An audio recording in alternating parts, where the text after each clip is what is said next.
Well, more hostages were released today following the extension of a temporary truce between Israel and Hamas. But for the second day in a row, Americans were not among those set free. Our D.C. Bureau Chief Ben Kennedy is live at the White House following it all for us. Ben.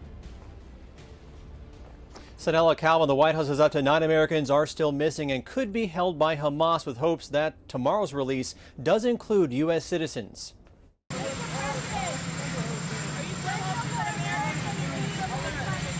President Joe Biden left the White House facing questions on the Americans still held by Hamas in U.S. efforts to get them out, with Israel striking a truce this week to extend the ceasefire by 2 days, to allow the release of additional hostages and aid into the war zone. In terms of humanitarian assistance, The Pentagon announced Tuesday a C-17 airlifted 54,000 pounds of humanitarian aid, medical supplies, warm clothing, food, and water, now on the ground in Egypt. where they will be transported via ground into Gaza and then distributed by UN agencies. As Brigadier General Ryder also shared that since this short-term pause in fighting, attacks on bases housing U.S. troops in the region have stopped. There have been no attacks on U.S. forces in Iraq and Syria since November 23rd, since the operational pause began. But once the pause is over, it means back to war, as lawmakers in D.C. push to pass legislation to help Israel. We must ensure that Israel has the aid it needs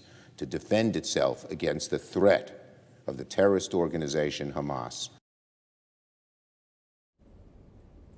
Now, the total number of hostages released so far stands at 81 out of the nearly 240 that were seized by the terror group on October 7th.